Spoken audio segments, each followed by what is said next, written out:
this is not only in Slovenia that this is difficult. I mean, even in countries where the cooperatives have developed better and for more time than in Slovenia, it is not always easy to explain to the population in general what cooperatives are about and why they are so important for the local, regional and national development of, in a given country. However, I think that in the case of Slovenia you have a number of very interesting ingredients that can,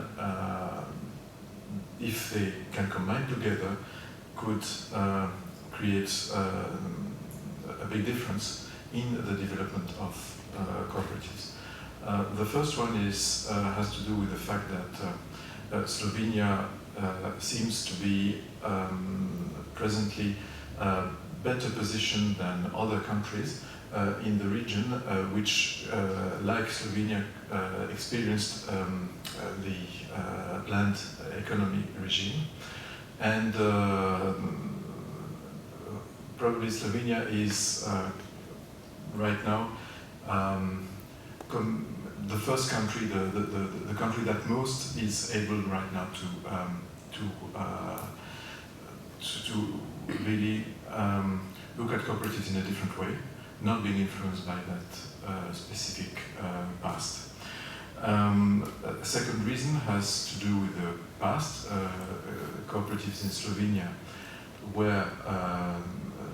quite developed at a certain period, probably more than other parts of the ex-Yugoslavia and even other parts of Central and Eastern Europe, when Slovenia was part of the Austro-Hungarian Empire and afterwards. So this past also is, if it can be properly recuperated by the people, is also one good reason by which there could be a revival. Thirdly, the fact that there is an evolution in terms of public policies in this country at this moment, and this is absolutely fundamental, and it is increasing fundamental in the present historical period we live, that the development of cooperatives be accompanied by specific and very targeted public policies. It's more important than, say, 30 or 40 years ago, because of globalization, because of competition and so on. So it's even more important than before. But the last and most important ingredient is the response by the people themselves. And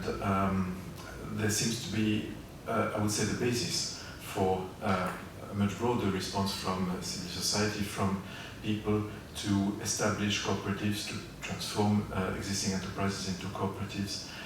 to do spin-offs through cooperatives, to create horizontal groups within cooperatives and all these kind of things, which cooperatives do. We are, of course, at the beginning of the process, but sometimes it's also an advantage to be at the beginning of a process than to be too much influenced by one's own tradition. And I feel a lot of youth in what's happening here in Slovenia. So also you can feel that in this process of civil society, let's say empowering itself and using cooperatives little by little, I feel that there's been also a generation change in Slovenia over the last 15 years. So it's not the same people completely. So there's a new generation which is coming now, which wasn't there in the year 2000. And so this makes a big difference, but that's also something that we see in other parts of the world. And I think that we see now, we are monitoring a different approach to cooperatives and similar types of, I would say, citizen-based enterprises and economic organizations in many parts of the world, among the youth. So the new attitude that young people are showing, this new generation is showing, can be seen also in other countries, including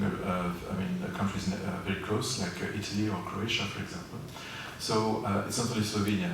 where such a phenomenon is taking place. It's a more global phenomenon, and probably has to do with more global reasons of thinking among young people. Slovenia is just as last word, is a small country, and small can be an advantage for some things in particular. And I would say that for the development of cooperatives, and in particular to make an experiment of development of cooperatives, it's an interesting kind of geographical dimension, the one that Slovenia has, because it is the type of dimension within which cooperatives usually best develop. So it's neither too big nor too small, and it's a country where you can go to the other side, in a very short time, and where you could have members of different cooperatives in different localities of the country, and that makes it also possible to have one single vision of the development of cooperatives in this country, whereas in bigger countries it's more complicated, and then you have to emphasize more development in one place, in one part of the country than another. This kind of dimension is particularly interesting. And so for all these reasons which I mentioned, I think that there is a big potential for the development of cooperatives in this country. V Sloveniji se ta sektor, kljub temu, da je zelo majhen v primerjavi z Evropo, recimo v Sloveniji so zadruge ustvarjajo približno 1% prihodkov od vseh družb, zadruge imajo v Sloveniji 0,7% zaposlenih od vseh družb,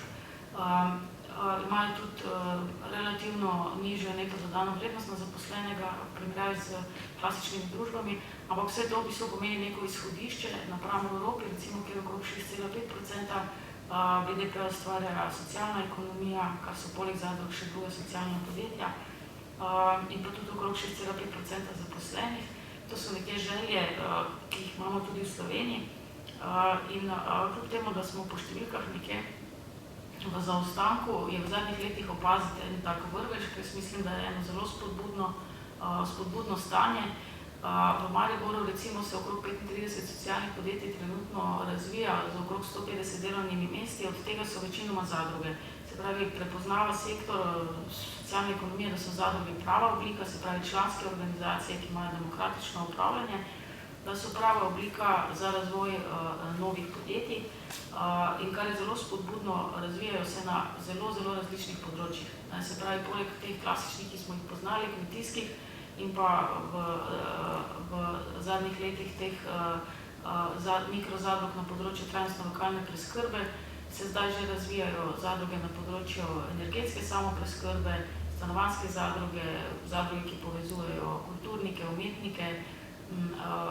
ki povezujejo, ne vem, vinarje, obrtnike, male obrtnike, imamo v Sloveniji, poznamo prevajalsko zadrugo. Skratka, sektor, ki se razvija počasi in je res zaenkrat še mikrosektor, je na nek način že ugotovil, da so zadruge priložnost na zelo različnih področjih, in to je tisto, kar je zelo pomembno, da v Sloveniji, kjer imamo močno tradicijo zadružništva, ampak vseeno je ta tradicija močno v nekem zgodovinskem spominu vezana na kmetijske zadruge, da se nekako ta spomin preseka in da se pride še z zadrugami na druga področja, in mislim, da se to zdaj dogaja. Drug vidik, ki ga želim izpostaviti, kot sem omenila na začetku, je, da se mora razviti tudi strukturirano podporno okolje za razvoj zadružništva. Gre za to, da delno v Sloveniji imamo podporno okolje za podjetništvo, ki ga lahko tudi zadruge koristijo, vendar so zadruge po svoji obliki, po svojih namenih, ciljih, po svojem načinu funkcioniranja, upravljanju toliko različne od klasičnih podjetij, da v bistvu rabijo tudi neko specifično podporno okolje. Trenutno se to podporno okolje razvijalo hkrati z razvojem teh mikronovih zadrug, se je razvijalo nekak bottom-up, se pravi od spodaj navzgor iz civilne družbe, in tudi relativno improvizirano, nestrukturirano in pa tudi zelo nizko proračunsko, in z razvojem zadrug, ki ga zdaj nekako pričakujemo oziroma se je že začel dogajati, se mora tudi to podporno okolje profesionalizirati. Tukaj tu vidimo predvsem potem perspektivo sodelovanja z vlado, ki ima vladni projekt razvoja zadružništva, da se poveže razvoj podpornega okolja na tej bottom-up ravni, se pravi v civilni družbi, da se poveže v dobrem programiranju ukrepov na ravni države, da bo prišlo do v bistvu odgovora na vse vprašanja, ki se hkrati pojavljajo, se pravi in financiranja razvoja zadrug, financiranja podpornega okolja, spremembe politik, ki so potrebne, da se v bistvu ta val neke energije, ki pa je zdaj trenutno na grassroot ravni, se pravi neka želja, energija pa neka zmožnost v ljudeh, ki se je pokazala, da se začnejo povezovati, oblikovati nova podjetja, da se v bistvu to hkrati zelo dobro mora povezati z ukrepi na ravni države, da bodo učinki pač maksimalni. Razvoja socialnega podjetništva, zadružništva in ekonomske demokracije, to je eden izmed 10 prioritetnih vladnih projektov, zapisan tudi v koalicijski pogodbi. In prav področje zadružništva, poleg socialnega podjetništva in ekonomske demokracije, smo v sklopu tega obiska gospoda Roelantsa želeli predvsem po eni strani okrepiti strokovni plati, kot je povedala Karolina, se večina teh iniciativ in tega znanja nastaja sproti, da se zaznavamo ta manjko vedenja, manjko tega praktičnega znanja, tako pri ustanavljanju delavskih zadrug, kot pri zagotavljanju strokovne pomoči pri delavskih prevzemih podjetij. Zaradi tega smo se obrnili na smeri sodelovanja z krovno organizacijo Združenjem evropskih industrijskih in delavskih zadrug CECOTA, kar smo v sklopu obiska včeraj že opravili, je bilo, da smo se v Mariboru prav od Kalki imeli celodnevno delavnico, ker smo praktično z predstavniki zadrug, socialnih podjetij in predstavnikov ministrstv različnih spoznavali potenciale, prepreke, iskali tudi rešitve in odgovore na izzive, kako razviti zadružništvo v Sloveniji. Danes smo se na posvetu, ki je potekal dopoldan v teh prostorih, sestali z člani vladnih projektnih skupin za socialno podjetništvo, zadružništvo in ekonomsko demokracijo, med katerimi bi pa izpostavil, da so bili poleg predstavnikov ministrstv tudi predstavniki sektorja, tako zadrug in delavskih iniciativ, ena zelo zanimiva, ki jo bom izpostavil v nadaljevanju, in na drugi strani tudi strokovnjaki, ki so člani teh vladnih projektnih skupin, kjer smo šli pa malo bolj že strokovno se posvetiti vprašanjem in že začrtali neke izhodišča za neke strateške politike, ki bi država skupaj z razvijajočim se sektorjem domislila.